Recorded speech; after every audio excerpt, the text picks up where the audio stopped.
দর্শক, সবাইকে আমন্ত্রণ জানাচ্ছি এখন টিভির নিয়মিত স্বাস্থ্য বিষয়ক আয়োজন বাংলাদেশ লাং ফাউন্ডেশন এবং রেনাটা ফার্মাসিউটিক্যালস লিমিটেড নিবেদিত আরোগ্য নিকেতন নির্মল শ্বাসে। আমি ডাক্তার সাদিয়া সুলতানা আপনাদের সাথে আছি, যেখানে ফুসফুস এবং শ্বাসতন্ত্রের বিভিন্ন ধরনের সমস্যা নিয়ে কথা বলি। দর্শক, আজকে এমন একটি বিষয় নিয়ে আমরা কথা বলতে যাচ্ছি যার অস্তিত্ব পাওয়া যায় ৫,০০০ বছর আগেও। এই রোগটি মানব সভ্যতার নতুন সব ধরনের দিগন্তকে বিরুদ্ধে লড়াই করে যাচ্ছে এবং রোগটি হচ্ছে যক্ষ্মা বা টিউবারকিউলোসিস। প্রতি বছর বিশ্বে ১ কোটি মানুষ নতুনভাবে এই রোগে আক্রান্ত হচ্ছে। তাহলে মুক্তির উপায় কি? আজকে এই বিষয় নিয়ে আমরা কথা বলতে যাচ্ছি এবং কথা বলতে আমাদের সাথে স্টুডিওতে উপস্থিত আছেন আমাদের দেশের একজন প্রখ্যাত বক্ষব্যাধি বিশেষজ্ঞ। আমাদের সাথে আছেন অধ্যাপক ডাক্তার মোহাম্মদ শাহীন, অধ্যাপক এবং বিভাগীয় প্রধান, ঢাকা ন্যাশনাল মেডিকেল কলেজ হাসপাতাল। আপনাকে স্বাগত জানাচ্ছি আমাদের এই অনুষ্ঠানে। ধন্যবাদ রেশমা। আমরা যক্ষ্মা নিয়ে কথা বলতে আজকে এখানে উপস্থিত হয়েছি।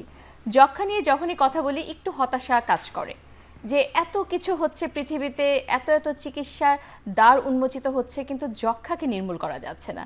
কেন নির্মূল করা যাচ্ছে না, প্রথমে একটু জানতে চাই। ধন্যবাদ আপনাকে রেশমা। এর আগে আমি প্রথমেই ধন্যবাদ জানাতে চাই বাংলাদেশ লাং ফাউন্ডেশন এবং রেনেটাকে আমাকে এই প্রোগ্রামে আমন্ত্রণ জানানোর জন্য। খুবই শুরুতে আপনি খুবই একটা মূল্যবান কোশ্চেন করছেন। এত কিছু, এত ইনভেস্টমেন্ট, এত কিছুর পরে কেন যক্ষ্মাকে নির্মূল করা যাচ্ছে না? আসলে এটার অনেকগুলা কারণ, সব কারণ আমাদের হাতে কন্ট্রোলেও নাই। এর প্রথম এবং প্রধান কারণটা হয় যক্ষ্মা এমন একটা ডিজিজ যেটা ইনফেকশনটা হয় একটা ব্যাকটেরিয়া দিয়ে, যেই ব্যাকটেরিয়া মানুষের শরীরে সুপ্ত অবস্থায় অনেক দিন থাকতে পারে, যেটাকে আমরা বলি ল্যাটেন্ট টিবি। আচ্ছা, এই ল্যাটেন্ট টিবিগুলো যখন থাকে এদের কোনো লক্ষণ থাকে না। এরা অন্য ৮-১০টা সাধারণ মানুষের মতো জীবনযাপন করতে পারে। জীবনে এরা যখন শরীরে রোগ প্রতিরোধ ক্ষমতা কমে আসে তখন এরা ফ্লেয়ার করে। এছাড়াও আরও কিছু বৈশিষ্ট্য আছে ব্যাকটেরিয়াটার। এ খুব আস্তে আস্তে গ্রো করে।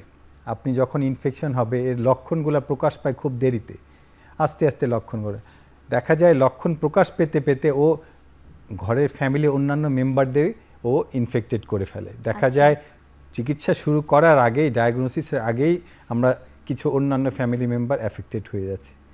আরও কিছু কারণ আছে। দেখা যায় আমাদের মতো যে দেশগুলো মিডল ইনকাম কান্ট্রি, সেই সব দেশে এর প্রবণতাটা বেশি হয়, কারণ মানুষের শারীরিক অপুষ্টিহীনতা কিংবা বডির ইমিউনিটি এদের একটু কম থাকে। এগুলো একটা কারণ। এছাড়া আমাদের প্রোগ্রামের কিছু ডিফল্ট আছে, যেটা ফাইন্যান্সিয়াল ইস্যুর জন্য হচ্ছে, ইনঅ্যাপ্রোপ্রিয়েট শিডিউল হচ্ছে। এগুলোর জন্য আমাদের এটা দিন দিন আমরা যতই এফোর্ট দিচ্ছি এটা কেমন যেন একটা স্ট্যাটিক পর্যায়ে রয়েই যাচ্ছে, এটাকে কমানো যাচ্ছে না। জি ধন্যবাদ। আসলে যে কথাগুলো আপনি বলেছেন খুবই গুরুত্বপূর্ণ কথা, কিন্তু তারপরেও দেখা যায় যে আমাদের দেশে যেভাবে যক্ষ্মা বিস্তৃত হচ্ছে এটি কিন্তু ইউরোপ বা আমেরিকাতে আমরা যদি দেখি সেখানে খুব একটা এরকম অবস্থায় নাই। আবার দক্ষিণ এশিয়াতে এই রোগটির প্রভাব অত্যন্ত বেশি। তো এই যে বিভিন্ন এলাকায় বিভিন্ন রকম, এই ব্যাপারে আপনার মন্তব্যটা একটু জানতে চাই। এটার দেখা যায় পৃথিবীতে যত যক্ষ্মার পেশেন্টগুলো আছে, ধরেন WHO বলা আছে হাই বার্ডেন কান্ট্রি, যে 30টা দেশ পৃথিবীতে সবচেয়ে যক্ষ্মা প্রবণ কান্ট্রি। পৃথিবীতে যত যক্ষ্মা হয় এই 30টা দেশে অ্যারাউন্ড 80-90% যক্ষ্মা এই 30টা দেশে হয়। আচ্ছা, মানে টোটাল যক্ষ্মা পেশেন্টগুলোর মধ্যে আমাদের 30টা কান্ট্রিতেই দেখা যায় অ্যারাউন্ড প্রায় 90%। আর আমাদের ইউরোপের তুলনায় আমাদের সাউথ এশিয়া আর আফ্রিকা, এই দুইটা জোনে যক্ষ্মার প্রবণতাটা সবচেয়ে বেশি। আর যক্ষ্মার যে র্যাঙ্কিং করা, আমরা অলমোস্ট মোটামুটি 8টা হাই যক্ষ্মা প্রবণ কান্ট্রির মধ্যে আমাদের অবস্থান মোটামুটি সপ্তম, আমার যতটুকু লাস্ট আমি জানি সপ্তম। জি। তো এই যে আমাদের দেশে অত্যন্ত বেশি হচ্ছে যক্ষ্মা, তো যক্ষ্মার কথা আপনি একটু বলেছেন যে প্রথমে যে ছোঁয়াচে, মানে একজন থেকে আরেকজনের কাছে ছড়ায়। আবার কিছু কিছু যক্ষ্মার কথা শুনে যে সেগুলো ছোঁয়াচে না। তো যক্ষ্মা আসলে শরীরের কোথায় কোথায় আক্রান্ত করতে পারে? ধন্যবাদ। এটা আসলে খুবই গুরুত্বপূর্ণ। যক্ষ্মা শরীরে সারা শরীরেই হতে পারে আমাদের। প্রধানত যক্ষ্মাটা হয় ফুসফুসে, এটাকে আবার আমরা পালমোনারি টিবি। আমাদের যত যক্ষ্মা হয় এর 80% যক্ষ্মা হয় ফুসফুসে। এছাড়া বাকি 20% যক্ষ্মা আমাদের শরীরে সব অর্গানে, অলমোস্ট মানে স্কিন থেকে সব অর্গানে হতে পারে। স্কিন বলেন, ব্রেন বলেন, এছাড়া আমাদের ফুসফুসের বাইরে একটা পর্দা থাকে প্লুরা বলি, সেটাতে হতে পারে। হার্টের বাইরে পর্দা থাকে সেটা হতে পারে, পেটে আমাদের খাদ্যনালীতে যে কোনো জায়গায় হতে পারে, কিডনি, আমাদের জেনিটো ইউরিনারি ট্র্যাক, সবগুলো জায়গায় অলমোস্ট যক্ষা হতে পারে। তবে হাড়েও প্রধান যক্ষা হওয়ার কথা শুনেছি। হ্যাঁ, হার্টেও যক্ষা হতে পারে, তবে প্রধানত আমাদের ফুসফুসেই এই যত যক্ষা হয় 80%। এছাড়া আরেকটা হয় আমাদের লিম্ফ নোড, আমাদের লিম্ফ নোড টিবি, এটা রেটো এক্সট্রা পালমোনারি টিবির মধ্যে মোটামুটি 1/3 পেশেন্ট লিম্ফ নোড ইনভলভমেন্ট থাকে।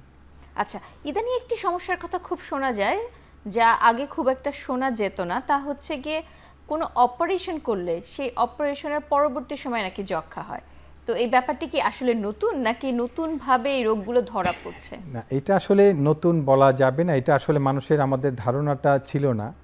প্রায় এটা হয় যে কোনো বিশেষ করে ল্যাপারোস্কোপিক যেই ইনস্ট্রুমেন্ট যখন ইউজ করা হয়, দেখা যায় এই ল্যাপারোস্কোপিক পোর্ট সাইটগুলোতে ইনফেকশনগুলো হয়ে এগুলোতে প্রায় যক্ষাটা পাওয়া যায়। এটা আমি কয়েক জায়গায় বলছি। এটার প্রধান কারণটা কি? প্রধান কারণটা হলো গিয়ে ইনস্ট্রুমেন্ট কন্টামিনেশন।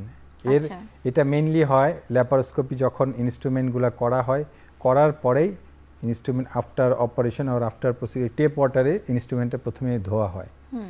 এই tap water is the most common source of infection. যক্ষার আবার ব্যাকটেরিয়া কিছু ধরন আছে, টিপিক্যাল ব্যাকটেরিয়া, কিছুটা আছে এটিপিক্যাল ব্যাকটেরিয়া। এই ক্ষেত্রে মেইনলি হয় এটিপিক্যাল ব্যাকটেরিয়া। এখানে টেপ ওয়াটার থেকে ইনফেকশনটা এদের ছড়ায়, সেই ইনস্ট্রুমেন্টটা ইনফেক্টেড হয়। ইম্পর্টেন্ট থিং, সেই যখনই এই টেপ ওয়াটার থেকে এটিপিক্যাল ব্যাকটেরিয়াতে ইনফেকশন, সেই এটিপিক্যাল ব্যাকটেরিয়াগুলো ইনস্ট্রুমেন্টগুলো নর্মালি যেভাবে আমরা স্টেরিলাইজ করা হয় সেখানে জীবাণুগুলো ওরা মারতে পারে না, ওখানে থেকে যায়। এই জন্য পরবর্তী আবার একটা পেশেন্ট যখন এই ইনস্ট্রুমেন্ট দিয়ে করা হয় তখন ইনফেকশনটা হয়ে যাচ্ছে। আমরা তো সবসময় শুনেছি যে যক্ষা হচ্ছে বাতাসে ছড়াচ্ছে, বিশেষ করে ফুসফুসের যক্ষা। আবার এদিক থেকে পেটেও হচ্ছে, হাড়েও চলে যাচ্ছে, আবার আপনি বলছেন যে এখন যে বিভিন্ন ইনস্ট্রুমেন্টের মাধ্যমেও যাচ্ছে। তাহলে ছড়াচ্ছে কি মাধ্যমে? প্রধানত যক্ষা, ফুসফুসে যক্ষা ছড়ানোর সোর্স কি? আমরা হাঁচি কাশির মাধ্যমে। আমরা একটা যক্ষা আক্রান্ত পেশেন্ট যখন কাশি দিচ্ছে, কফ থুতুটা মাটিতে পড়ে যাচ্ছে, এটা যখন ড্রাই হয়ে অ্যাটমসফিয়ার এটা ফ্লোটিং অবস্থায় থাকে, তখন অন্য আরেকজন আমরা যখন ব্রিথ করতেছি, যক্ষাটা আমরা ইনহেলেশনের মাধ্যমে আমাদের শ্বাসনালীতে গিয়ে তখন এটা ফুসফুসে যক্ষাটা আক্রান্ত হয়। ফুসফুস থেকে যক্ষাটা পরবর্তীতে দেখা যায় রক্তের মাধ্যমে কিংবা লিমফেটিক্সের মাধ্যমে বডির অন্যান্য অর্গানে এটা ছড়িয়ে পড়তেছে। এটাই হচ্ছে মেইন সোর্স আমাদের বা ইয়ার ইনফেকশনটা আমাদের শরীরে বাতাস, শ্বাসের মাধ্যমে আমাদের শরীরে ঢুকতেছে। তারপর আমাদের নিজের ফুসফুস থেকে অন্যান্য অর্গানে আমরা ব্লাড, লিমফেটিক্সের মাধ্যমে ছড়াচ্ছে। আচ্ছা আচ্ছা, তার মানে বিভিন্ন মাধ্যমে আসলে ছড়াতে পারে। তো এর মধ্যে ছোঁয়াচে কি সবগুলোই? হ্যাঁ, খুবই গুরুত্বপূর্ণ কথা। ছোঁয়াচে হচ্ছে যাদের কফে যক্ষার জীবাণুটা থাকে। ইউজুয়ালি আমরা যত যক্ষার জীবাণু পাই আমরা এদেরকে বলি স্মিয়ার পজিটিভ। আর কিছু পেশেন্ট থাকে কফে জীবাণু পাওয়া যায় না, তারপরেও তারা যক্ষা, তারাও ছোঁয়াচে, কিন্তু কম্পারেটিভ তারা কম ছোঁয়াচে।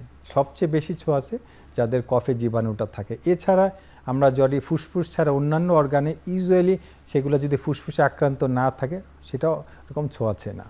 মেইন ছোঁয়াচেটা আমরা যাদের ফুসফুসে আক্রান্ত হবে তাদের কফে যক্ষার জীবাণুটা থাকবে।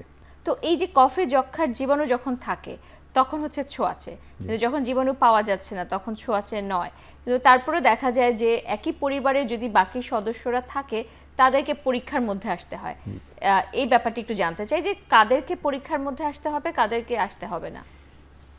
খুবই গুরুত্বপূর্ণ একটা বিষয়, এটা বলে কন্ট্রাক্ট ট্রেসিং। এটা আমাদের যক্ষা প্রিভেনশনের জন্য, এটা আমাদের এখন যে কোনো ফ্যামিলিতে একটা যক্ষার পেশেন্ট যখন পাওয়া যাবে, বিশেষ করে তার কফে যদি জীবাণু থাকে, অবশ্যই ঘরের অন্য সব ফ্যামিলি মেম্বারকেই তার স্ক্রিনিং, একটা কফ পরীক্ষা করতে হবে সবাইকে। এছাড়া তবে এদের মধ্যে যারা খুবই ভালনারেবল, যেমন কিছু এজ, যেমন 5 বছরের নিচে কিংবা ওল্ড এজ, এক্সট্রিম এজ, এদেরকে। তাছাড়া যারা ফ্যামিলির অন্যান্য মেম্বার যারা কোনো ডিজিজে আক্রান্ত, ধরেন তাদের কোনো পেশেন্ট যদি ডায়াবেটিক থাকে, তার কিডনিতে সমস্যা থাকে, কোনো ক্যান্সারের পেশেন্ট যদি থাকে, কোনো পেশেন্ট তাদের বডির ফ্যামিলির, ইভেন আমরা এখন যেমন পাচ্ছি যারা আগে কোভিড হয়েছে, কোভিডের পরে ফুসফুসটা একটু দুর্বল হয়েছে, ফুসফুস, তাদেরকে অবশ্যই স্ক্রিনিং করতে হবে। স্ক্রিনিংয়ের যে চিকিৎসা সেটি কি আমাদের যে নর্মাল টিউবারকুলোসিস বা যক্ষ্মার চিকিৎসা তার সাথে একই রকম, নাকি এই ক্ষেত্রে কোনো পার্থক্য না আছে? না, অবশ্যই পার্থক্য আছে। আমরা স্ক্রিনিংয়ে করি, আমরা যদি দেখি তার একটা ফ্যামিলিতে কোনো একটা যক্ষ্মার পেশেন্ট পাওয়া গেল, ফ্যামিলির অন্যান্য মেম্বারদের আমরা কফ পরীক্ষা করে দেখা হয় অন্যরা কেউ আক্রান্ত আছে কিনা। যদি দেখা যায় অন্যদের আক্রান্ত না থাকে, তাহলে তাদের মধ্যে যদি রিস্ক ফ্যাক্টর থাকে যেগুলো আমরা বললাম, তাদেরকে আমরা প্রোফাইলেক্সিস চিকিৎসা দিতে হবে। প্রোফাইলেক্সিস চিকিৎসাটা নর্মালি যক্ষ্মা যেমন আমরা 4টা ড্রাগ দেই, এদের ক্ষেত্রে ড্রাগের শিডিউলটা 3 মাস দিতে হয়, ওখানে 6 মাস, এখানে 3 মাস। কিছু কিছু ক্ষেত্রে সিঙ্গেল ড্রাগ দিলে 6 মাসও দেওয়া যায়, কিংবা ইউজুয়ালি সচরাচর 3 মাস দিতে হয়। তার মানে সেক্ষেত্রে অত্যন্ত রকম পার্থক্য আছে, এবং সেই পার্থক্যটা অবশ্যই নিশ্চয়ই চিকিৎসক নির্ধারণ করবে যে তার জন্য কি চিকিৎসা আছে। তো আবার একটু পিছনে চলে যাই যক্ষ্মার ক্ষেত্রে। যক্ষ্মার কথা তো আমরা শুনি, যক্ষ্মার বিভিন্ন লক্ষণের কথা বিভিন্ন ধরনের বিলবোর্ডের মধ্যে আসে, কিন্তু চিকিৎসকরা কি বলেন যক্ষ্মা কখন সাসপেক্ট করা হবে বা কখন ভাবা হবে যে না এই রোগীর যক্ষ্মা হতে পারে? প্রথম কথা, যে কোনো পেশেন্ট তার কাশি 2 সপ্তাহের বেশি কাশি হইলেই আপনাকে যক্ষ্মা সন্দেহ করতে হবে, এটা মনে রাখতে হবে। একেবারে যেখানেই আমরা থাকি, একটা আমাদের মধ্যে কাশি হচ্ছে, তার কাশিটা 2 সপ্তাহের বেশি হচ্ছে, তাকে অবশ্যই যক্ষ্মা সন্দেহ প্রিজামটিভ টিবি হিসেবে আমাদের ট্রেসিং করবে। এছাড়া কারো কাশির সাথে রক্ত যাচ্ছে, সেটা করতে হবে। কিংবা দেখা যাচ্ছে কাশি হচ্ছে, তার জ্বর হচ্ছে, বডি ক্ষুধামন্দা হচ্ছে, ওজনটা কমে যাচ্ছে। এছাড়া কিছু কিছু যক্ষ্মার পেশেন্ট দেখা যায় খুব নাইট সোয়েট হয়, রাতের বেলা খুব সোয়েটিং হচ্ছে।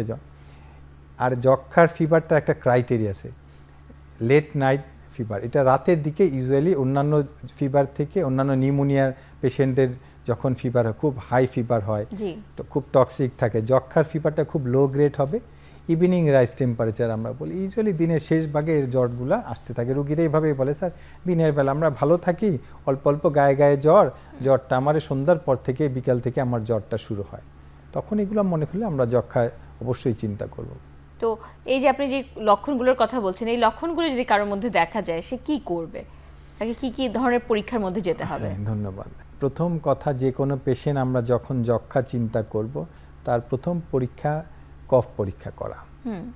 কেউ যদি ডাক্তারের শরণাপন্ন নাও হয়, প্রতিটা তার থানা ওয়ার্ডে যক্ষ্মার যে টিবির সেন্টারগুলো আছে, ব্র্যাক, হুক, ডটস, সেখানে গিয়ে একটা কফ পরীক্ষা করা। আমরা যেটা বলি স্পুটাম, একটা কফ পরীক্ষা করে এএফবি স্মিয়ার দেখি, এটা একটা প্রাইমারি। এছাড়া আমরা কিছু এখন তো মলিকুলার টেস্ট কিছু চলে আসছে, জিন এক্সপার্ট, খুবই সেন্সিটিভিটি অনেক বেশি। এছাড়া কিছু পেশেন্ট যাদের ফিজিশিয়ানদের কাছে যখন যাবে, ওই যে আপনি একটু আগে বলতেছিলেন কফে যাদের জীবাণু না থাকে, তাদের জন্য আমাদের একটা এক্সরে করতে হবে।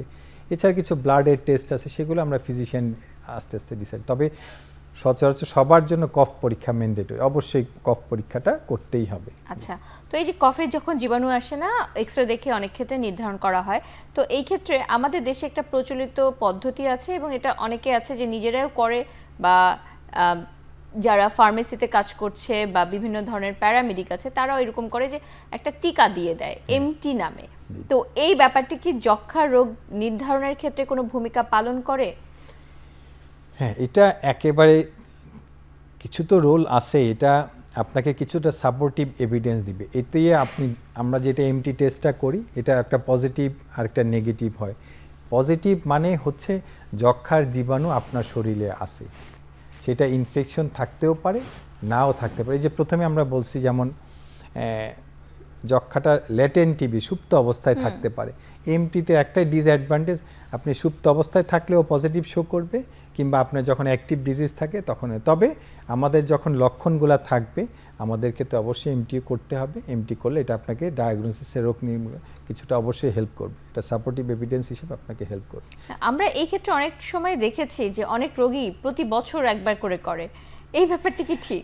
না, এটার কোনো এটা আপনি একবার পজিটিভ হয়েছে, আপনার লাইফ লং পজিটিভ থাকতে পারে। প্রতি বছর করার এক্সট্রা কোনো বেনিফিট নাই।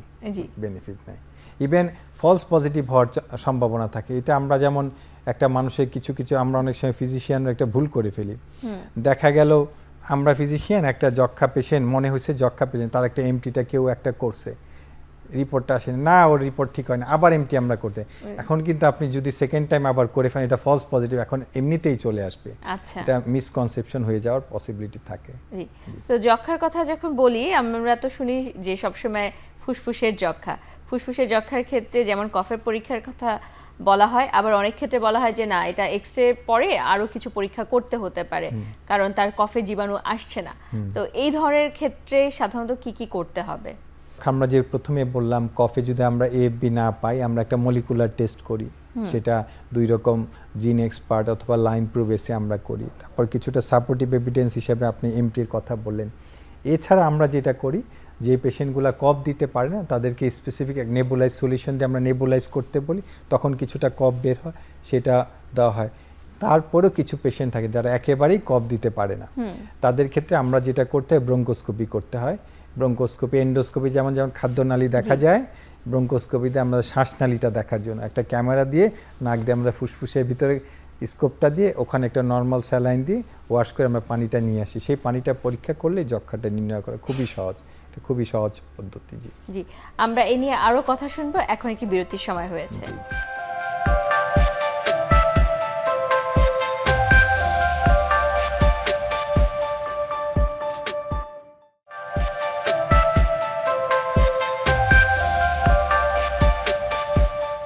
বিরতির পর আবারও স্বাগত জানাচ্ছি আরোগ্য নিকেতন নির্মল শ্বাসে।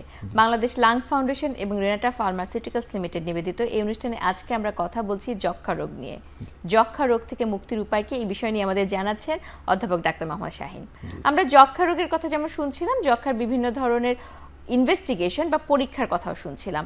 পরীক্ষার ক্ষেত্রে আপনি বলছিলেন কিছুক্ষণ আগে যে ব্রঙ্কোস্কোপি করতে হবে, তো এটি কি সব রোগীদেরকে করতে হবে, নাকি এই ক্ষেত্রে কোনো রকম আগে থেকে নির্ধারণ করা হয় যে এই রোগীগুলোর ক্ষেত্রে এটা করা যেতে পারে? যেমন ওই যে আপনি একটু আগে বললেন, কিছু পেশেন্ট আমরা যক্ষা নির্ণয়ের ক্ষেত্রে কফে স্মিয়ার নেগেটিভ, কফে আমরা যক্ষার ধারণা করতেছি তার লক্ষণগুলো যক্ষার সবই আছে, কিন্তু তার কফে জীবাণু পাওয়া যাচ্ছে না, আমরা চিকিৎসা আর কিছু কিছু রোগী থাকে তার কফ প্রোডাকশনও করতে পারে না, তাদের ক্ষেত্রে আমরা এই ব্রঙ্কোস্কোপিটা মেইনলি করা হয়। জি, তো এই যে ফুসফুসের টিবির ক্ষেত্রে তো খুব সহজ, যে যদি কফে জীবাণু থাকে তাহলে এটি যক্ষা, না থাকলে আরো কিছু পদ্ধতি আছে। কিন্তু ফুসফুসের বাইরে অন্যান্য যে বিভিন্ন জায়গার মধ্যে এই একই রকম টিবি হতে পারে, যেমন আপনি লিম্ফ নোডের কথা বলেছেন। আমরা অনেক ক্ষেত্রেই দেখি এই ধরনের রোগীগুলো আসে, তারা বহির্বিভাগে আসে বা বিভিন্ন জায়গায় যায়, তাদের ক্ষেত্রে কি করণীয়? এটা খুবই খুবই গুরুত্বপূর্ণ। আমাদের যক্ষাটা যেমন ফুসফুসে যক্ষা নির্ণয় করাটা যতটুকু সহজ, এক্সট্রা পালমোনারি ক্ষেত্রে জিনিসটা ততটা সহজ অনেক সময় নাও হতে পারে। আমাদের জন্য অনেক সময় এটা খুবই চ্যালেঞ্জিং হয়ে যায় এক্সট্রা পালমোনারি ক্ষেত্রে। আমরা যেমন কফে যেমন আপনার এএফবিটার ডিটেকশন রেটটা অনেক বেশি, এক্সট্রা পালমোনারি যে অর্গানই হয় সেই স্যাম্পলগুলোতে ডিটেকশন রেটটা অনেক কম। এটা বিলো কিছু কিছু ক্ষেত্রে 10%, কিছু কিছু ক্ষেত্রে 20%। শুধু ওই এএফবি স্মিয়ার অথবা জিনেক্স, ইভেন জিনেক্স পার্ট দিয়েও, ইভেন কালচার করেও তার ডিটেকশন রেটটা 20%-এর বেশি না। এটা চ্যালেঞ্জ। সেই ক্ষেত্রে আমাদের করতে হয় একটা বায়োপসি, যে অর্গান অথবা যেই সাইটটাতে আমরা যক্ষা ধারণা করতেছি সেই সাইটটা থেকে একটা বায়োপসি করতে হয়। সেটা এফএনএসি হতে পারে, এক্সিশন বায়োপসি হতে পারে। আমরা লিম্ফ নোড টিবির ক্ষেত্রে এফএনএসি অথবা এক্সিশন বায়োপসি করে আমরা ডায়াগনোসিসটা করতে পারি। তো যক্ষা যেমন লিম্ফ নোডের হয়, এমনি হয় হচ্ছে কি পেটের মধ্যে। যদি পেটের মধ্যে হয় সেক্ষেত্রে কি ধরনের লক্ষণ দেখা যায়? একই রকম নাকি এক্ষেত্রে কোনো পার্থক্য থাকে? এটা আপনি সহজ কথা, কিছু জেনারেল সিমটম সব অর্গানের ক্ষেত্রে সেম, সেটা ফুসফুসে হোক পেটে হোক। জেনারেল সিমটমগুলো যেমন যে অল্প অল্প গায়ে জ্বর, ক্ষুধা মন্দা, ওজন কমে যাওয়া, এগুলা জেনারেল সিমটমগুলো সব যক্ষার ক্ষেত্রে সেম। আর আমরা অর্গান স্পেসিফিক আলাদা আলাদা করে আমরা সিমটমগুলো পাবো, লক্ষণগুলো পাবো। যেমন আপনি যেটা ফুসফুসে হলে কাশি হবে, কাশির সাথে রক্ত হওয়া। পেটে হলে যেটা হয়, পেটের কোন জায়গাটা, পেটটা একটা অনেক বড় অর্গান, এখানে অনেকগুলো পেটের আমাদের কিছু পর্দা আছে, পেরিটোনিয়াম, সেই পেরিটোনিয়ামে যখন হয় তখন পেটে পানি চলে আসে, পেটটা অনেক ফুলে যায়। কিংবা আমাদের খাদ্যনালী বিভিন্ন সাইটে ইনভলভমেন্টে কোন জায়গাটা হয়, সেটা ধরেন টার্মিনাল আইলিয়াম আমাদের একটা জায়গায়, যেখানে একটু ইন্টেস্টে খাদ্যনালী একটু ন্যারো, সেখানে যখন হয় এখানে একটা চাকা জমে আসে, ওজন কমতে থাকে। এটা ডিপেন্ড করে আমাদের পেটের কোন অর্গান ইনভলভমেন্ট হচ্ছে, সেই অনুযায়ী তার লক্ষণগুলো প্রকাশ পায়। জি, ধন্যবাদ। আমাদের দেশে একটি অবহেলিত যক্ষার কথা শোনা যায়, যে জয়েন্ট টিবি বা হচ্ছে গিয়ে বিভিন্ন ধরনের হাড়ের যক্ষা। তো এই ক্ষেত্রে লক্ষণগুলো কিরকম হতে পারে? অনেকে তো এগুলো বাদ বলে ওষুধ খেয়েই যাচ্ছে, ব্যথার ওষুধ অনেক বছর ধরে। কিভাবে চিন্তা করতে হবে যে না এই ক্ষেত্রে যক্ষা হতেও পারে? এটা খুবই গুরুত্বপূর্ণ। এটা আমার ব্যক্তিগত মতামত, আমাদের যক্ষা যেই অর্গানগুলোতে ইনভলভমেন্ট সব থেকে মানে ডায়াগনোসিস করা, এই জয়েন্ট টিবি ডায়াগনোসিস করা মোস্ট চ্যালেঞ্জিং। বিশেষ করে আমরা যে কোনো পেশেন্ট জয়েন্ট সোয়েলিং, যার ফিভার আছে, জ্বর আছে, 2 সপ্তাহের বেশি অ্যান্টিবায়োটিক দেওয়ার পরেও জ্বরটা পারসিস্ট করতেছে, অবশ্যই আমাদেরকে টিবি একটা ধারণা আনতেই হবে, যেহেতু আমরা পৃথিবীতে খুব হাই বার্ডেন কান্ট্রি। আর তবে আপনি যেমন একটু আগে বললেন জয়েন্ট টিবি আসলে ডায়াগনোস করা ভেরি ডিফিকাল্ট। মানে যদি আমাদের দেশের এক্সপার্টিসটা এখনও অত ভালো হয়ে ওঠে, এখান ক্ষেত্রে যে জয়েন্টে ইনভলভমেন্ট হয় সেই জয়েন্ট থেকে ফ্লুইডটা নিয়ে টেস্ট করতে হয়, ফ্লুইডে জিন এক্সপার্ট করা, কালচার করা, যদিও জিন এক্সপার্ট কালচারের আপনার পজিটিভ রেটটা কম। তাছাড়া আরেকটা ইম্পর্টেন্ট ইনভেস্টিগেশন সাইনোভিয়াল মেমব্রেন থেকে বায়োপসি নেওয়া। এখান থেকে এটা যারা করতে পারে, এখন অনেক ফিজিশিয়ান অর্থোপেডিক তার আর্থোস্কোপি করে, একটা আর্থোস্কোপি করে ওখান থেকে বায়োপসি নিয়ে খুবই চমৎকারভাবে এটা ডায়াগনোসিস করা সম্ভব। এক্ষেত্রে কি এখান থেকে পরবর্তীতে কোনো প্যারালাইসিস বা অবশ হয়ে যাওয়ার ঝুঁকি আছে? অবশ্যই ঝুঁকি আছে। আপনি এটা তো যে ধরেন আমাদের বোন টিবি যেগুলো হয়, বোন টিবির মোস্ট কমন সাইটগুলোর মধ্যে আমরা সব বোনই হতে পারে, তবে আমাদের স্পাইন একটা খুবই কমন সাইট যে যখন এটা আমাদের প্রায় হয়, বিশেষ করে বয়স্ক পেশেন্ট, তার এখান দিয়ে জয়েন্ট টিবি হয়েছে, কাইফোসিস হয়ে বাঁকা হয়ে গেছে, তারা ভাবতেছে বয়সজনিত কারণে হাড় ক্ষয় কিংবা কেউ ব্যথার চিকিৎসা, দেখা যাচ্ছে টিবি হয়ে তার হাড়গুলা ক্ষয় হয়ে তার নিউরন ইনভলভমেন্ট হয়ে যাচ্ছে। অবশ্যই প্যারালাইসিস হতে পারে যদি আমরা প্রপার চিকিৎসা না করি, টাইমলি চিকিৎসা না করি। জি, ধন্যবাদ। বিভিন্ন অঙ্গ প্রত্যঙ্গের টিবির কথা তো শুনলাম, এর মধ্যে সবচেয়ে মারাত্মক কোনটি? হ্যাঁ, অবশ্যই মারাত্মক। এটা আমরা বলি সিএনএস, ব্রেন ইনভলভমেন্ট যখন হয়, এটা আমরা ব্রেনের টিবিটা অবশ্যই খুবই মারাত্মক। এটা আমরা মিলিয়ারি টিবি বলি, এটাকে ডিসেমিনেটেড টিবি বলি। সেটা বডির ব্লাডের মাধ্যমে, রক্তের মাধ্যমে যখন এটা স্প্রেড হতে থাকে, বডির মধ্যে লাংসে কিছু শ্যাডো চলে আসে, এগুলো হলো সবচেয়ে মারাত্মক টিবি। সেক্ষেত্রে কি চিকিৎসা অন্যান্য টিবির রোগের মতোই নাকি এক্ষেত্রে কোনো পার্থক্য আছে? কিছুটা পার্থক্য আছে। পার্থক্যটা ডিপেন্ড করে অর্গান ইনভলভমেন্ট। যেমন আমরা ইউজুয়ালি যেমন 6 মান্থ চিকিৎসা সচরাচর, তবে যেমন আমাদের ব্রেন টিবির ক্ষেত্রে এটা মিনিমাম 1 বছর দিতে হবে, জেনিটো ইউরিনারি টিবির ক্ষেত্রে 1 বছর মিনিমাম দিতে হবে, বোন টিবির ক্ষেত্রে অবশ্যই মিনিমাম 1 বছর, কিছু কিছু ক্ষেত্রে এটা আপনি 18 মাস থেকে 2 বছর পর্যন্ত লাগতে পারে। আচ্ছা, যক্ষার তো বিভিন্ন ধরনের অঙ্গের কথা যেমন শুনছি, তেমনি আরেকটি কথা শোনা যায়, তা হচ্ছে ঔষধ প্রতিরোধী যক্ষা। ঔষধ প্রতিরোধী যক্ষার ক্ষেত্রে আমাদের দেশে কি অবস্থা একটু জানতে চাই। এটা আমার মনে হয় এটা আরও একটা নেগলেক্টেড ইস্যু আমাদের। এটা ওষুধ প্রতিরোধ আমরা সচরাচর যেটাকে এমডিআর টিবি বলি, মাল্টি ড্রাগ রেজিস্ট্যান্স টিবি, মানে আমরা যে সচরাচর যক্ষার যেই ড্রাগগুলা সেই রেজিস্ট্যান্স টিবিটা বলি। এটার প্রকোপটা আমরা হয়তো প্রায় আমরা ইগনোর করে যাচ্ছি। সেটা ডিটেকশন রেটটা আমরা যদি সারা ওয়ার্ল্ডে দেখতে পাই, বিশেষ করে যাদের আগে একবার যক্ষা হয়েছে, সেকেন্ড টাইম যাদের দ্বিতীয়বার যক্ষা হয়, তাদের ক্ষেত্রে আমাদের সবসময় মাথায় রাখতে হবে এটা ওষুধ প্রতিরোধী অথবা এমডিআর টিবি কিনা, সেটা অবশ্যই মাথায় রাখতে হবে। যে কোনো পেশেন্ট সেকেন্ড টাইম যখন যক্ষা হবে, অবশ্যই আমাদের মাথায় যাতে এটা থাকে যে হ্যাঁ, maybe it's a case of drug, ওষুধ প্রতিরোধী যক্ষা অথবা এমডিআর টিবি, এটা মনে রাখতে হবে।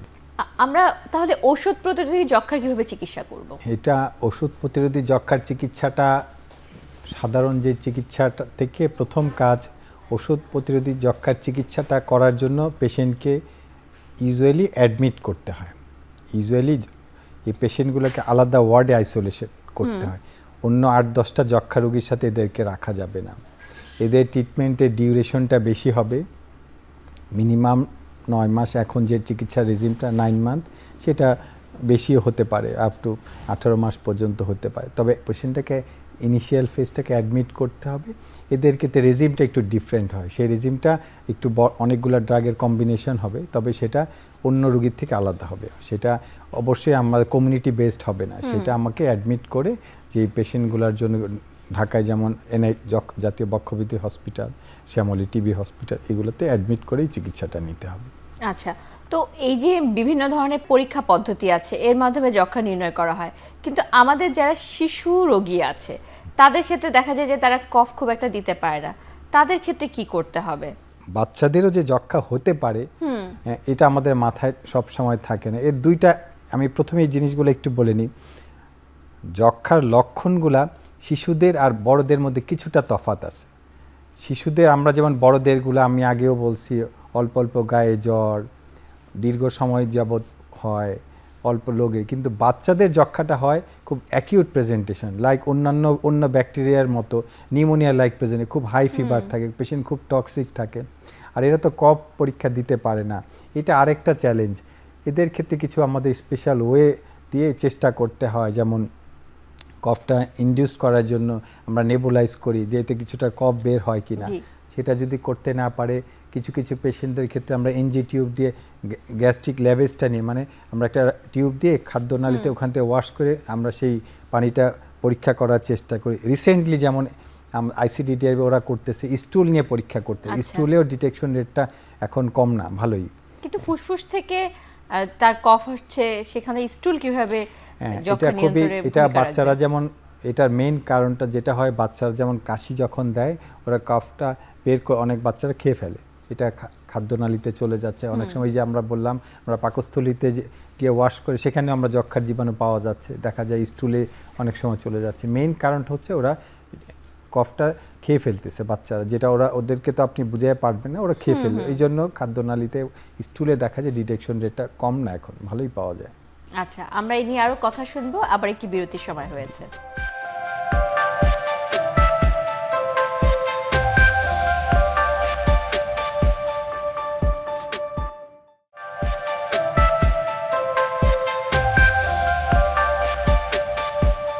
বিরতির পর আবারও স্বাগত জানাচ্ছি আরোগ্য নিকেতন নির্মল শ্বাসে। বাংলাদেশ লাং ফাউন্ডেশন এবং রেনাটা ফার্মাসিউটিক্যালস লিমিটেড নিবেদিত এই অনুষ্ঠানে আজকে আমরা কথা বলছি যক্ষ্মা রোগ নিয়ে, এবং আমাদের সাথে আছেন অধ্যাপক ডাক্তার মোহাম্মদ শাহীন। আমরা যক্ষ্মা রোগ থেকে মুক্তি চাই। মুক্তি চাওয়ার জন্য অবশ্যই যক্ষ্মা রোগটি কেন হচ্ছে, কি করতে হবে, কোথায় কোথায় আমাদের সমস্যা, সেই ব্যাপারগুলো জানা জরুরি। সেই কারণে আমরা জানতে চাচ্ছি যে এই যে আমাদের দেশে যক্ষ্মা রোগী এত বেশি, এবং যক্ষ্মা রোগের পিছনে সরকারের অর্থ ব্যয় খুব একটা কম নয়, কিন্তু তারপরেও রোগ থেকে যাচ্ছে এবং রোগের চিকিৎসাও দীর্ঘায়িত হচ্ছে। 6 মাস ধরে চিকিৎসা নিচ্ছে। এই 6 মাস ধরে যখন চিকিৎসা নেওয়ার কথা বলা হয়, অনেকেই দেখা যায় উপসর্গ শেষ হয়ে যাচ্ছে, ঔষধ শেষ করে দিচ্ছে। এতে কি কোনো ক্ষতি হতে পারে কিনা? অবশ্যই ক্ষতি হতে পারে। যেমন একটা পেশেন্ট 6 মাসের চিকিৎসা, সে তো ইউজুয়ালি দেখা যায় 2 সপ্তাহ থেকে 1 মাস যখন চিকিৎসা নেয় তার সে বেটার ফিল করা শুরু করে, জ্বর থাকে না। অনেক রোগী দেখা যায় 1 মাস 2 মাস পর যক্ষ্মার ওষুধটা বন্ধ করে দেয়। এখানেই যত ডিজাস্টার হওয়া শুরু হলো আপনার। এর ফেটগুলো কি হতে পারে? আমার একটা পেশেন্ট প্রথম কথা, সে ট্রিটমেন্টটা ফেল করে যাবে, সে মনে করতেছে সে যক্ষ্মাটা ভালো হয়ে গেছে, কিন্তু তার যক্ষ্মার জীবাণু, আমি প্রথমেই বলছি, সুপ্ত অবস্থায় থেকে যায়। যে সুপ্ত ব্যাকটেরিয়াগুলো কিল করার জন্য লং টার্ম 6 মাস চিকিৎসাটা দিতে হয়। সে 1 মাস পরে কিছু যেগুলো ওপেন কেস সেটা মারা গেল সুপ্ত যক্ষ্মাটা থেকে, সে তখন দেখা গেল সে ট্রিটমেন্টটা ফেল করে গেল, সে অ্যাক্টিভ টিবি হিসাবে রয়ে গেল। এতে যেটা হবে, সে গিয়ে ঘরের অন্যান্য মেম্বারকে সে এফেক্ট করা শুরু করবে, হাঁচি কাশি, তার মাধ্যমে ঘরের অন্য মেম্বারগুলো এফেক্টেড হতে থাকে। 2 নম্বর হয়, কিছু কিছু পেশেন্ট রিল্যাপস হওয়ার রেট অনেক বেড়ে যায়। আচ্ছা, যেমন রিল্যাপস হয় 3 মাস নিচে, হ্যাঁ যক্ষ্মা ভালো হয়ে গেছে, দেখা যাবে 1 বছর 2 বছর পর তাই সে আবার যক্ষ্মাটা ফেরত আসতেছে। সবচেয়ে ভয়ঙ্কর বিষয়, কিছু কিছু ক্ষেত্রে ফেরত যে আসে সেটা হয় যে এমডিআর টিবি হয়ে ফেরতটা আসে, দেখা যায় সে তখন মাল্টি ড্রাগ রেজিস্ট্যান্স টিবি হয়ে ফেরত আসতেছে। এইগুলা এছাড়া আপনি কিছু কমপ্লিকেশন তো আমাদের, যেমন এটা তো আপনার রোগ, এছাড়া যেমন ফুসফুসটা 6 মাস নেওয়ার কথা ছিল, সে 1 মাস 2 মাস পর দেখা যায় পরবর্তীতে ফুসফুসটা কিছু ফাইব্রোসিস হয়ে যাচ্ছে, কিছু আমরা বলি ব্রঙ্কিয়াইটিস, ফুসফুসে কিছু গর্ত হয়ে যাচ্ছে। এই রোগীগুলো সারা জীবন কিছুদিন পর পর কাশির সাথে রক্ত নিয়ে আসতেছে, হেমোপ্টাইটিস, এগুলো কনসিকোয়েন্স থেকেই যাচ্ছে। কিছু কিছু পেশেন্ট দেখা যায় একটা ফুসফুসে আক্রান্ত, পুরো ফুসফুসটাই ড্যামেজ হয়ে গেল, পরবর্তীতে দেখা যায় ওকে ফুসফুসটা কেটে ফেলে দিতে হয়। এই কনসিকোয়েন্সগুলো থেকেই যাচ্ছে। তো এই যে বিভিন্ন ধরনের পরবর্তী সময়ে জটিলতা হচ্ছে, অনেকেই নিয়ম মতো ঔষধ খাচ্ছে, 6 মাস খাচ্ছে, তাদের ক্ষেত্রে আরোগ্য লাভ করা সম্পূর্ণ কি সম্ভব? অবশ্যই সম্ভব। যক্ষ্মাটা এমন একটা ডিজিজ, একটা সম্পূর্ণ নির্মূলযোগ্য রোগ। যদি আমরা প্রপার রেজিমটা ফলো করি, প্রপার ডোজটা ফলো করি, প্রপার ডিউরেশনটা ফলো করি। এখানে তিনটা কথা। রেজিমটা ঠিক হতে হবে, আমাকে যেই যক্ষ্মার জন্য যেই রেজিমটা, যে ড্রাগগুলো, সেটা অ্যাপ্রোপ্রিয়েট হতে হবে। কিছু কিছু ক্ষেত্রে দেখা যায় মানে ডোজটা আন্ডার ডোজ হয়ে যাচ্ছে, সেটা একটা অবশ্যই। ডিউরেশনটা ইম্পর্টেন্ট। এই তিনটা জিনিস যদি আমরা, অবশ্যই সেটা নির্মূলযোগ্য রোগ। তো এই যে যক্ষ্মা রোগের ক্ষেত্রে আপনি বলছেন যে যদি সম্পূর্ণভাবে ঠিক মতো উপায়ে ওষুধ খায় তাহলে নির্মূল করা সম্ভব। তারপরে তো কিছু জটিলতা থাকে। অনেকে দেখা যায় যে রোগের শুরুতেই ফুসফুসের মধ্যে পানি চলে আসে বা পর্দার মধ্যে পানি চলে আসে, তাদের ক্ষেত্রে আরোগ্য লাভ করা কতটুকু সম্ভব? হ্যাঁ, যদি আপনি যেমন ফুসফুসের পর্দায় যখন পানি চলে আসে, এদের ক্ষেত্রেও আরোগ্য লাভ করা যথেষ্ট খুবই সম্ভব যদি আমরা প্রপারলি ওয়েতে চিকিৎসাটা নিই। এইসব ক্ষেত্রে আমাদের যক্ষ্মার ওষুধের পাশাপাশি আমরা স্টেরয়েড জাতীয় কিছু ট্যাবলেট, সেগুলো স্টেরয়েডটা 1 থেকে 1.5 মাস দিতে হয়, সেটা ইউজ করতে হবে। চেস্ট ফিজিওথেরাপি বলি, খুবই ইম্পর্টেন্ট একটা বিষয়। যেমন 3 বল দিয়ে আমরা, খুবই সহজ 3 বল দিয়ে আমরা কোভিডের সময় 3 বল দিয়ে ব্রিদিং এক্সারসাইজ আমরা রুগীদের বলি। অনেক রুগী মনে করে কি এটা খুব একটা, এটা আবার চিকিৎসার কি পার্ট? এটা খুবই ইম্পর্টেন্ট একটা পার্ট, যে ফুসফুসে পানিটা শুকানোর জন্য। আরেকটা, শুরুতে যেটা হয়, যদি পানির পরিমাণ খুব বেশি থাকে, সেই ক্ষেত্রে পানিগুলো আগেই, চিকিৎসার শুরুতেই পানিগুলা বের করে দেওয়ার অনেক রকম ওয়ে আছে, সেটা অ্যাপ্লাই করা। শুধুমাত্র যদি পানির পরিমাণ বেশি থাকে, আমরা যদি পানিটা পুরোপুরি ইনিশিয়ালি ড্রেন না করি, সেই ক্ষেত্রে পানির থেকে পরবর্তী কনসিকুয়েন্সগুলো হওয়ার সম্ভাবনা বেশি থেকে যায়। জি, সেই কনসিকুয়েন্স বা জটিলতার ক্ষেত্রে অনেক সময় শুনি যে ফুসফুসের পর্দার মধ্যে পুজ জমে যাচ্ছে, বা অনেক ক্ষেত্রে হচ্ছে পর্দা একদমই ড্যামেজ হয়ে যাচ্ছে, শক্ত হয়ে যাচ্ছে।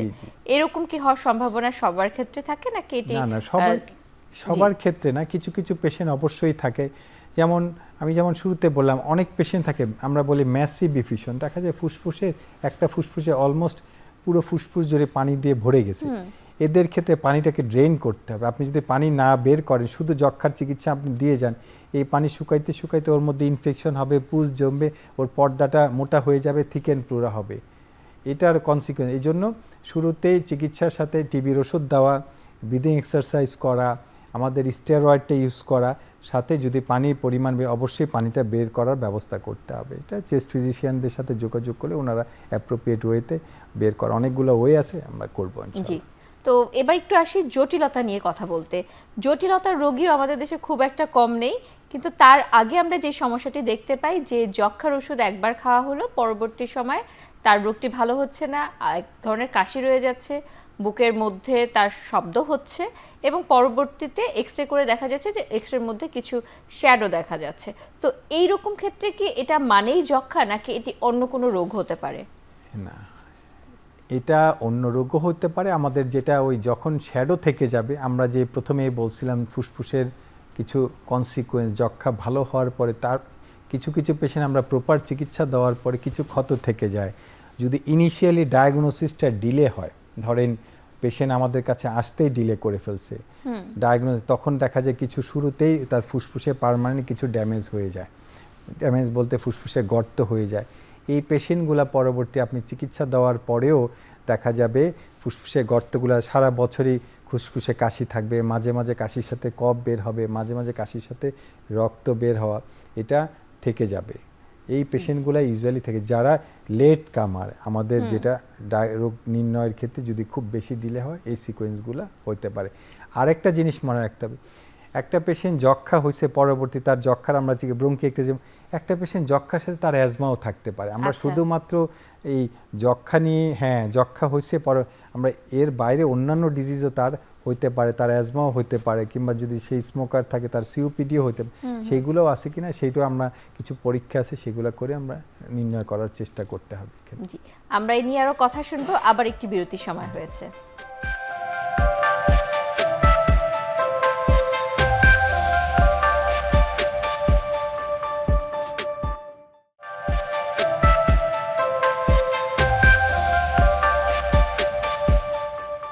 বিরতির পর আবারও আমন্ত্রণ জানাচ্ছি এখন টিভি নিয়মিত স্বাস্থ্য বিষয়ক আয়োজন আরোগ্য নিকেতন নির্মল শ্বাসে।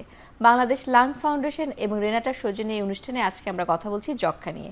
যক্ষ্মার বিভিন্ন ধরনের সমস্যার কথা শুনছিলাম এবং যক্ষ্মা পরবর্তী জটিলতার কথাও শুনছিলাম। যদি এই ধরনের জটিলতা হয়েই থাকে, যেমন আপনি একটু আগে বলছিলেন যে গর্ত হয়ে যায়, তাহলে কি করতে হবে? হ্যাঁ, যদি গর্ত হয়ে যায় এই পেশেন্টগুলা কিছু কিছু ক্ষেত্রে আমাদের যেটা হয় গর্তের পরিমাণটা ডিটেক্ট করা। আমরা একটা বুকের সিটি স্ক্যান করি, ফুসফুসের সিটি স্ক্যান করে গর্তগুলা ফুসফুসে কতটুকু জায়গা জুড়ে হয়েছে, স্পেসিফিক তার লোকালাইজড হয়েছে কিনা। ধরেন ফুসফুসের অনেকগুলা ভাগ থাকে, কোনো একটা স্পেসিফিক এক ভাগে যদি গর্তগুলা থাকে আমরা একটা সার্জনের কাছে পাঠাই দিই, সার্জনের অংশটা কেটে ফেলে দিয়ে খুবই চমৎকার তার পরবর্তী লাইফে এই সমস্যাগুলো থেকে সে মুক্তি পেতে পারে। এরকম যে গর্তগুলা হলে তার প্রপার চিকিৎসা একটা সিটি স্ক্যান করে একটা সার্জনের মতামত নিতে হয়, একটা সার্জারি কোনো সুযোগ। তবে কিছু কিছু পেশেন্ট পাওয়া যায় যে যক্ষায় গর্তগুলো ফুসফুসের দুই পাশেই আক্রান্ত হয় কিংবা একই ফুসফুসে উপরে নিচে পুরো ফুসফুস জুড়ে, তাদের ক্ষেত্রে আর অপারেশন করার খুব একটা সুযোগটা থাকে না। জি, তো এই যে যক্ষ্মার জটিলতার কথা আপনি বলছিলেন যে এখানে গর্ত হয়ে যাচ্ছে বা ব্রঙ্কিকটিসিস হচ্ছে, কিন্তু এর পাশাপাশি আরও কি কোনো নিয়ম কানুন মানতে হবে যে কারণে এই ধরনের জটিলতা নাও হতে পারে? যেমন অনেকের খাবারের কথা বলা হয় বা ব্যায়ামের কথা বলা হয়, সেই ব্যাপারে একটু জানতে চাই। হ্যাঁ, এটা যক্ষ্মা চিকিৎসার ক্ষেত্রে যেমন আমি প্রথমেই বলছি, proper regime, proper dose, proper duration, এটা আমাদের চিকিৎসার প্রেসক্রিপশনের পার্ট। এছাড়া পেশেন্টের পার্টটা কিছু আছে, পেশেন্টকে নিজের থেকে এগুলা জটিলতার থেকে মানে হেলদি ডায়েট, মানে good nutrition, protein rich diet, প্রচুর ফ্রুটস ভেজিটেবল, এগুলা পেশেন্টকে এনকারেজ করা, ব্রিদিং এক্সারসাইজ করা, পেশেন্টকে অবশ্যই ব্রিদিং এক্সারসাইজ করার চেষ্টা করা, এই জিনিসগুলো অবশ্যই তাকে করতে হবে। তাহলে দেখা যাবে যক্ষ্মা থেকে আমরা চিকিৎসার পাশাপাশি শুধু চিকিৎসা দিলে হবে না, এই জটিলতা অ্যাভয়েড করার জন্য এই জিনিসগুলো অ্যাভয়েড করতে হবে। সাধারণত হেলদি ফুডটা আমাদের এনশিওর করতে হবে, প্রোটিন রিচ ডায়েট দিতে হবে, তার এক্সারসাইজ করতে হবে, ওপেন এয়ারে থাকা। আর আরেকটা জিনিস, তার রুমটাকে ক্রাউডেড রাখা যাবে না, ওয়েল ভেন্টিলেটেড রুম যাতে হয় সেগুলো আমাদের খেয়াল রাখতে হবে, ক্রস ভেন্টিলেশন যাতে থাকে, এই জিনিসগুলো আমাদের খেয়াল রাখতে হবে। যক্ষ্মা রোগের চিকিৎসার ক্ষেত্রে কিছু প্রতিবন্ধকতার কথা আমরা শুনতে পাই, যেমন কিডনি রোগী আছে, কারো লিভারের সমস্যা থাকে, কারো অন্যান্য বিভিন্ন ধরনের সমস্যা থাকে। কাদের ক্ষেত্রে কি করণীয়? খুবই গুরুত্বপূর্ণ এটা। আমরা যক্ষ্মার চিকিৎসা দিতে গেলে এই জিনিসগুলো বিশেষ করে যখন একটা এজেড পেশেন্টকে দিব, আমি এর আগে শুরুতে যেমন আসি, যেমন কিছু কিছু ক্ষেত্রে আমাদের হয় প্রেগনেন্ট লেডিরা আমাদের কাছে আসে, যক্ষ্মা নিয়ে আসছে, দেখা যায় ফ্যামিলির সবাই কিংবা ল্যাকটেটিং মাদার, তার একটা ছোট বাবু আছে, ঘরের সবাই খুব প্যানিক হয়ে আমাদের কাছে দৌড়ায় চলে আসে। তারা কি করবে, তারা খুব মানে এটা প্রথমেই আমরা যেটা সামাজিকভাবে খুব ফেস করি আর কি। প্রথম কথা আমরা সব দর্শকদের আমরা বলতে চাই, একটা প্রেগনেন্ট লেডি, ল্যাকটেটিং মাদার আমাদের যে যক্ষ্মার চিকিৎসা খুবই নিরাপদভাবেই নিতে পারে। এটা মা আর বাবু দুজনের জন্য সম্পূর্ণ নিরাপদ, কোনো সমস্যা হয় না, দুজনেই খুব ভালো। তাদের ক্ষেত্রে এই একটা কথা, শুধু মা যখন যদি ল্যাকটেটিং মাদার হয়, মা যদি ওপেন কেস হয় কিছু প্রিকশন নিতে হবে। মা যখন ব্রেস্ট ফিড করবে নিজে একটু মাস্ক পরতে হবে। আচ্ছা। আর বাবুকে প্রোফাইলেক্সিস চিকিৎসা নিতে হয়, সেটা ওই ডটস কর্নার থেকেই দেয়, এটা একটা বিষয়। আর দ্বিতীয় যেটা আমাদের কিছু কিছু পেশেন্ট আমরা পাই যাদের লিভারের সমস্যা থাকতে পারে, কিডনিতে সমস্যা থাকতে পারে, এদের ক্ষেত্রে আমাদের ডোজের শিডিউলটা কিছু চেঞ্জ করতে, কিছু ড্রাগ অ্যাডজাস্ট করতে হয়। যেমন কিডনির পেশেন্টগুলোর জন্য আমাদের কিছু ডোজ বাদ দিতে হয়, কিছু ড্রাগের, এখানে আমরা টিভি যে 4টা ড্রাগ দেই সেক্ষেত্রে কিছু ডোজ অ্যাডজাস্টমেন্টের বিষয় থাকে।